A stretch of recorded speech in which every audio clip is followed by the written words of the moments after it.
Hello everyone. आज हम बात करेंगे ग्रेच्युटी के बारे में। It is defined in section 10 subsection 10 of the income tax act 1961 and gratuity का मीनिंग होता है उपहार। एक टाइप का उपहार होता है ये जो कि एम्प्लॉयर पे करता है एम्प्लॉय को for the continuous service of 5 year. And gratuity एक इम्पोर्टेंट टॉपिक है क्योंकि जब भी एक टोटल इनकम की टैक्सेबिलिटी का क्वेश्चन पूछा जाएगा तो उसमें ग्रेच्युटी की ट्रांजेक्शन मिलेगी ही मिलेगी हमेशा।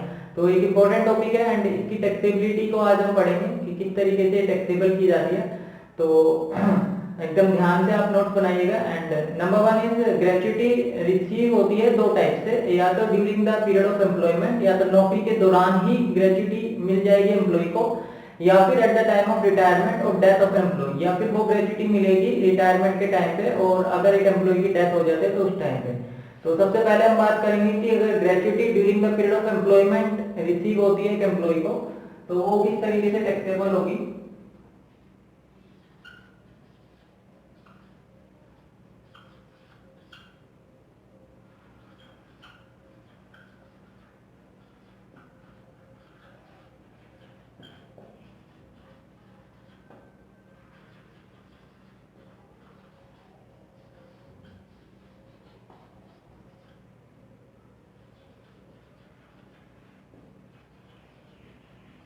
सबसे पहले हमने केस बनाया है कि अगर ग्रेच्युटी रिसीव होती है during the period of employment तो it is fully taxable.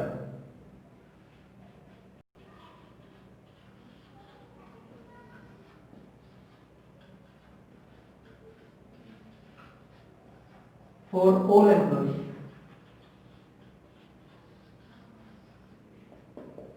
That is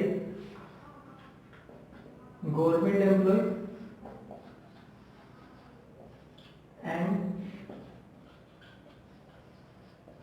non government employees.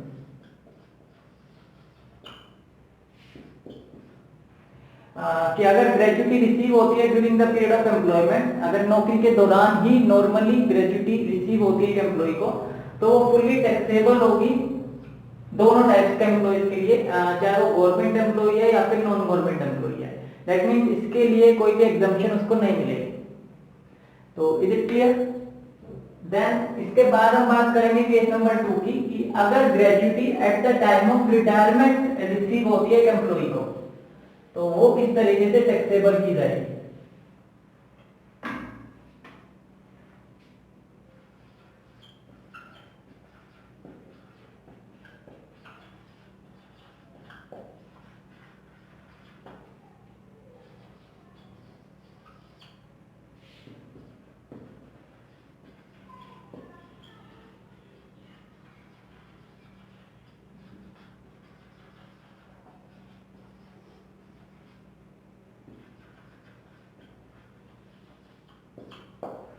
तो अगर कोई ग्रेच्युटी रिटायरमेंट के टाइम और एम्प्लॉय की डेथ पर रिसीव होती है तो अगर हम गवर्नमेंट एम्प्लॉयज की बात करते हैं, अगर वो गवर्नमेंट एम्प्लॉय को मिलती है तो इट इज फुल्ली एग्जाम्प्ट।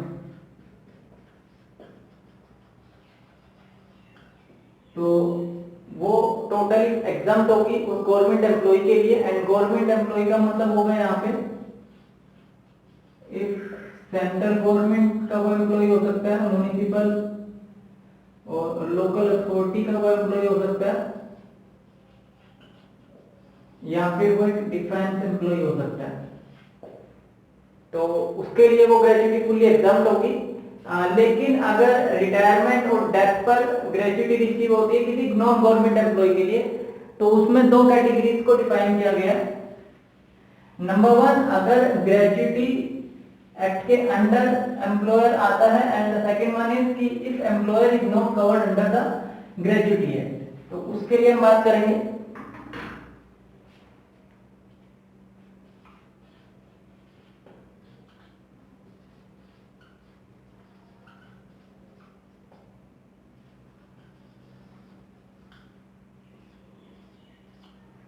तो इसमें केस नंबर 1 लिखेंगे सबसे पहले हम।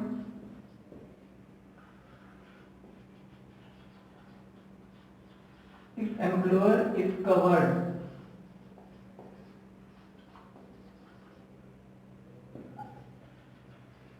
Under payment of gratuity act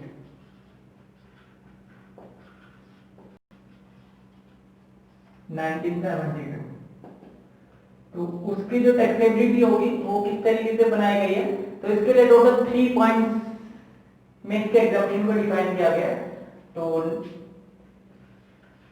यहां पे हम बात करते हैं list of the following is exempt. तो अभी जो हम पॉइंट लिखेंगे इसमें से जो भी सबसे कम अमाउंट होगा वो एग्जाम्प्ट होगा एंड जो रिमेनिंग अमाउंट बचेगा वो टैक्सेबल हो जाएगा। तो नंबर 1 आता है, तो पॉइंट था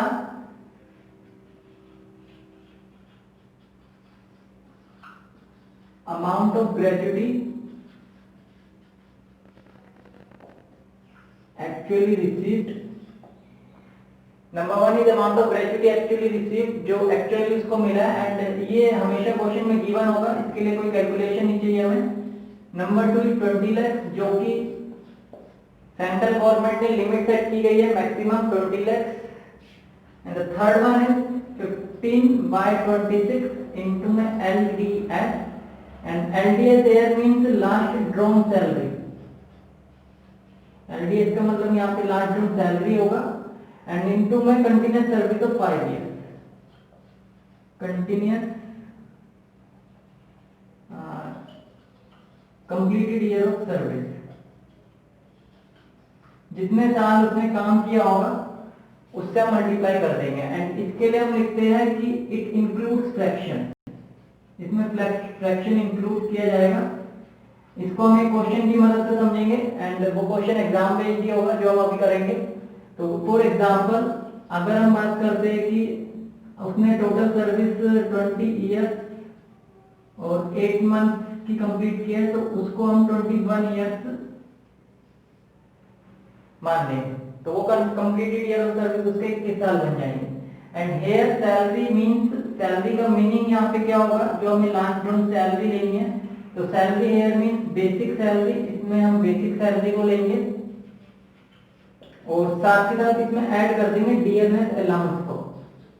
डियरनेस अलाउंस जो कि एक एम्प्लॉय को मिल रहा होगा कंप्लीटली उसको बेसिक सैलरी में ऐड कर देंगे और यहाँ पर वो सैलरी का मीनिंग हमारा बन जाएगा for the calculation of gratuity.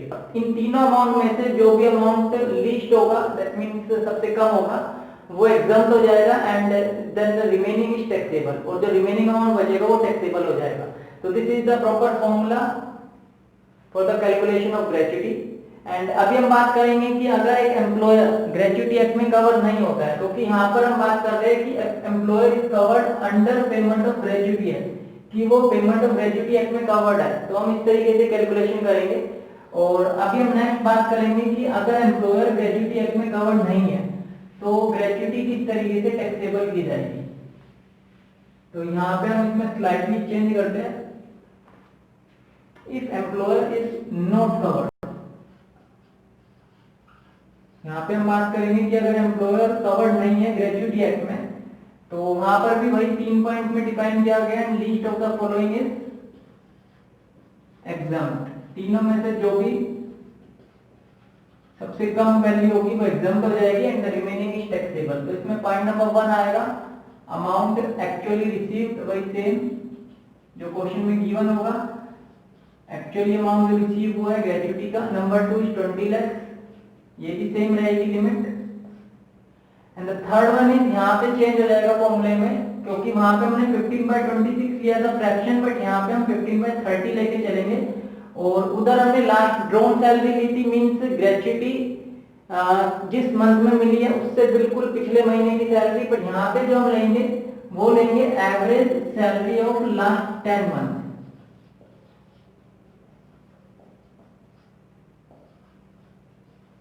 और यहाँ पे जो लास्ट 10 मंथ लिए जाएंगे वो प्रीसीडिंग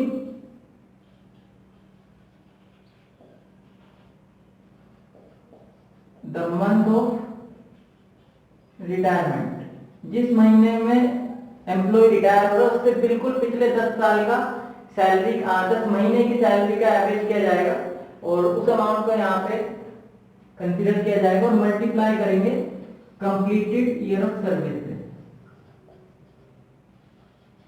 जितने साल उसने सर्विस से कंप्लीट किया। और यहाँ पर इग्नोर किया जाएगा फ्रैक्शन को, यहाँ पे फ्रैक्शन को नहीं लिया जाएगा।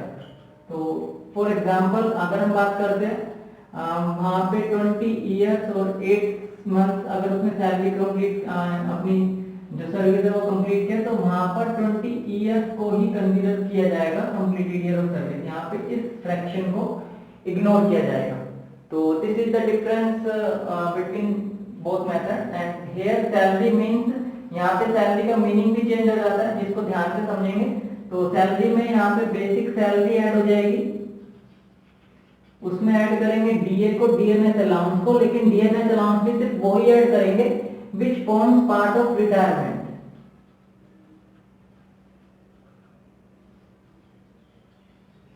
जो कि रिटायरमेंट का हिस्सा होगा, सिर्फ उसी डीए को लेना है। और ये क्वेश्चन में गिवन होगा कि कितना परसेंट रिटायरमेंट बेनिफिट के लिए डीए दिया जा रहा है, तो सिर्फ उसी पार्ट को हम यहाँ पे ऐड करेंगे। And the third one is, इसमें ऐड करेंगे percentage of commission on turnover.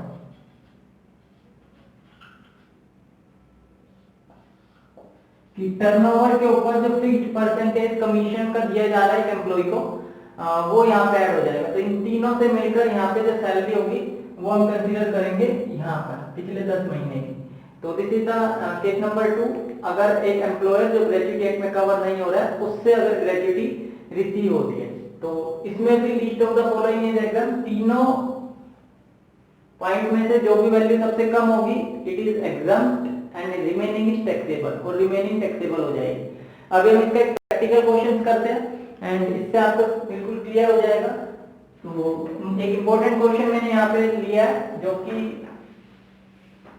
Past examination का क्वेश्चन है, तो इसको हम कवर करेंगे एंड इससे आपको कंप्लीटली क्लियर हो जाएगा इसके सारे प्रोविजंस। तो यहाँ पे हमारे पास जो क्वेश्चन है आपको दिख रहा होगा यहाँ पे क्वेश्चन। तो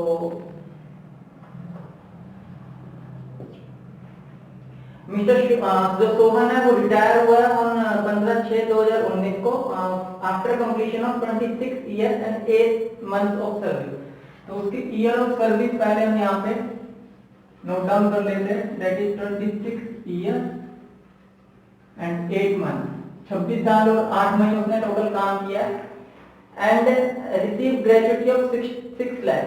उसका जो एक्चुअली रिसीव हुआ है ग्रेच्युटी वो है 6 lakh and at the time of retirement उसकी basic salary and DA and commission and bonus के पार्टिकुलर गिवन है। और हमें कंप्यूट करना है he is private sector employee and covered under gratuity act. सबसे पहला पॉइंट है कि वो एक प्राइवेट सेक्टर एम्प्लॉय है और ग्रेच्युटी एक्ट में कवर्ड है। तो अगर ग्रेच्युटी एक्ट में कवर्ड है तो इसका मतलब है हमारा केस नंबर 1 बनेगा ये।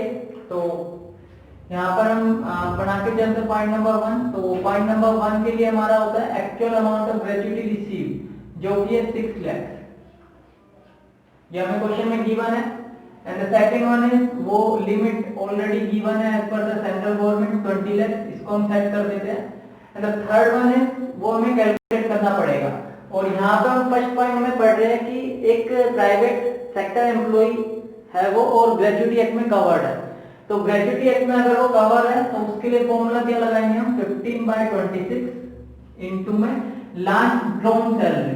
तो लास्ट ड्रॉन सैलरी उसकी यहाँ पर हम बनाएंगे, तो वेयर अलग से इसको कैलकुलेट कर लेंगे।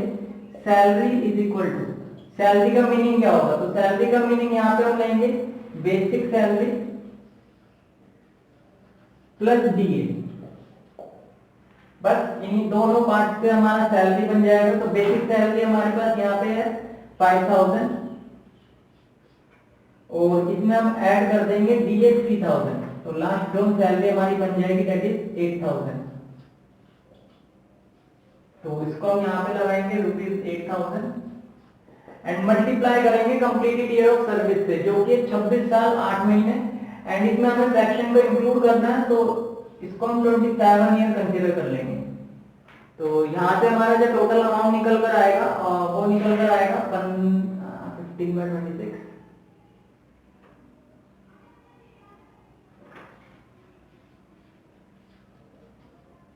- 1,24,615।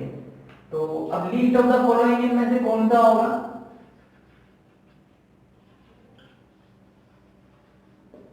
यही वाला बनेगा हमारा 1,24,615। ये हमारा एग्जाम हो जाएगा। और टैक्सेबल ग्रेच्युटी कितनी हो जाएगी हमारे यहाँ पे? तो एक्चुअली रिसीव हुई थी हमारी 6 लाख, और इसमें से जो एग्जाम हुई है वो है 1,24,615। तो हमारी जो एक्चुअली टैक्सेबल होगी वो होगी 4,75,385। ये हमारा टैक्सेबल अमाउंट बन जाएगा ग्रेच्युटी का। तो इस तरीके से कैलकुलेट करेंगे टैक्सेबल अमाउंट, अगर वो ग्रेच्युटी एक्ट में कवर्ड है। यहाँ पे आपको सबसे इंपॉर्टेंट सैलरी का मीनिंग समझना पड़ेगा कि सैलरी किस तरीके से निकल कर आएगी, जो कि हमें यहाँ पे लगानी है। Second one is completed year of service. अगर 6 महीने से ऊपर आते हैं तो नेक्स्ट ईयर में कन्वर्ट हो जाएगा। अगर 5 महीने होते या 6 महीने से कम कुछ भी होता तो सिर्फ हम इसको लेंगे, तब हम फ्रैक्शन यहाँ पे नहीं लेंगे। तो this is the case number 1।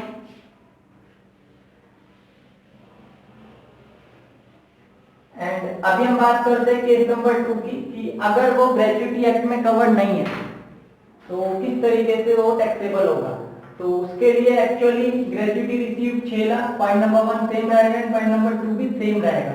लेकिन यहाँ पे जो डिफरेंस होगा वो पॉइंट नंबर 3 में होगा, क्योंकि अभी वो ग्रेच्युटी एक्ट में कवर्ड नहीं है, जैसे कि आपको दिख रहा होगा केस नंबर 2 में। तो उसके लिए जो उसकी एग्जम्पशन लिमिट निकलेगी वो कैसे निकालेंगे हम? 15/30। यहाँ पे हम पहले तो फ्रैक्शन चेंज करेंगे, 15/30 इनटू में average salary of last 10 month लेना है। तो यहाँ पे हम सैलरी का मीनिंग अलग से फाइंड आउट कर लेंगे पहले अपने वर्किंग नोट के अंदर।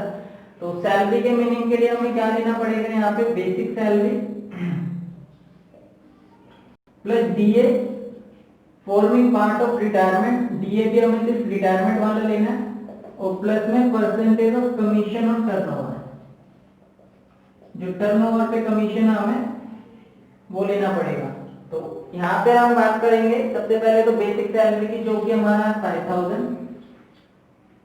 एंड इसमें हम बात करेंगे डीए की। अब डीए यहाँ पे टोटल 3,000 था, लेकिन इसमें लिखा हुआ है 60% of which forms part of retirement benefit. तो मतलब 3,000 का 60%।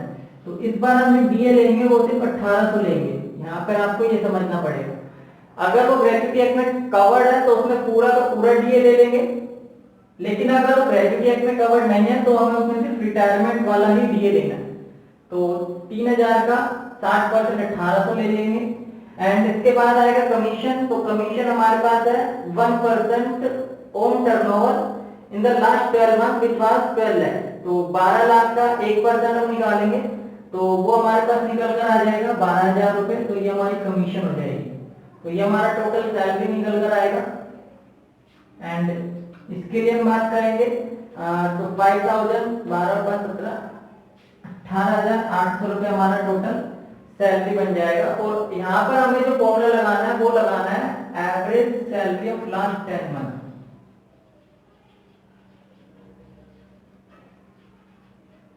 तो पिछले 10 महीने की एवरेज सैलरी लेनी है। तो एवरेज निकालने के लिए हम क्या करेंगे?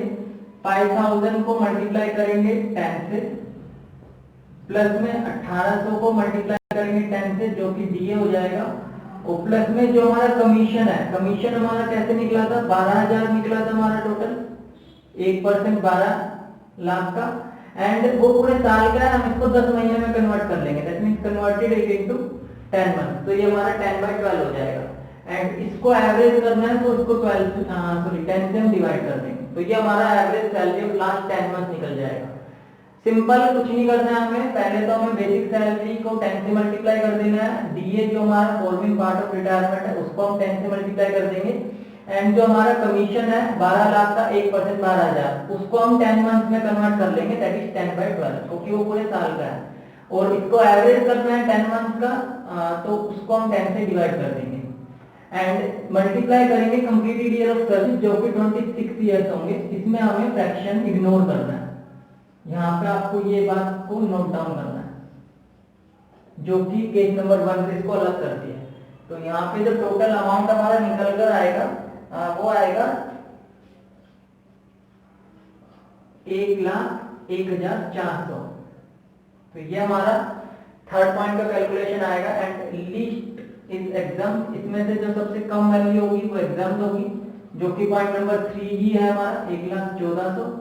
एंड जो कि अमाउंट टैक्सेबल होगा वो कितना बनेगा, तो वो बनेगा हमारा एक्चुअली रिसीव हुई है 6 लाख, एंड इसमें से हमको एग्जाम्प्ट हो गई है 1,14,000, तो जो रिमेनिंग अमाउंट बचेगा 4,98,600 it is taxable in the hands of mister Mohan. तो सोहन, मिस्टर सोहन के लिए इतना अमाउंट टैक्सेबल हो जाएगा एज पर केस नंबर 2। तो this is the difference between both the cases, अगर वो ग्रेच्युटी एक्ट में कवर्ड है, अगर वो ग्रेच्युटी एक्ट में कवर्ड नहीं है।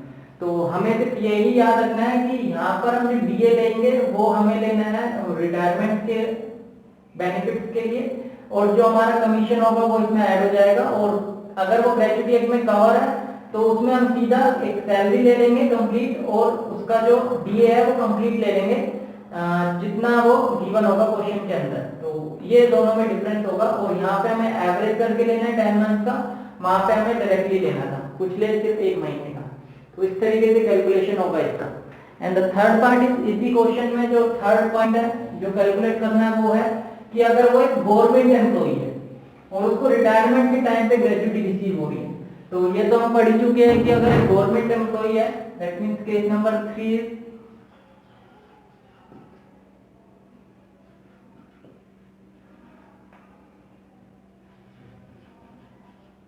Mister Sohan is government employee. तो गवर्नमेंट एम्प्लॉई अगर वो है तो एक्चुअल अमाउंट ग्रेच्युटी का जो रिसीव हुआ है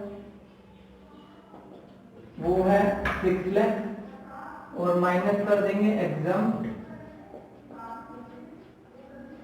6 लाख, दैट मीन नील, क्योंकि यहां पर हम नोट डाल देंगे कि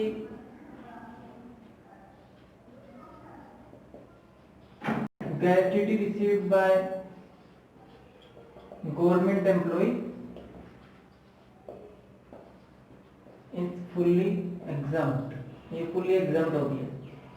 तो इस तरीके से इसको कैलकुलेट करेंगे। एंड एग्जाम बेस्ड क्वेश्चन है ये, तो इसको आप एकदम क्लियरली समझे। एंड कोई भी अगर क्वेरी है, अगर आपकी कुछ समझ नहीं आता है तो आप कमेंट बॉक्स में इसको बता सकते हैं। एंड इसका जो क्वेश्चन है वो आपको मैं डिस्क्रिप्शन में डाल दूंगा, और टेलीग्राम ग्रुप आप ज्वाइन कर सकते हो, तो वहाँ से आपको सारे एग्जाम बेस्ड क्वेश्चन मिल जाएंगे।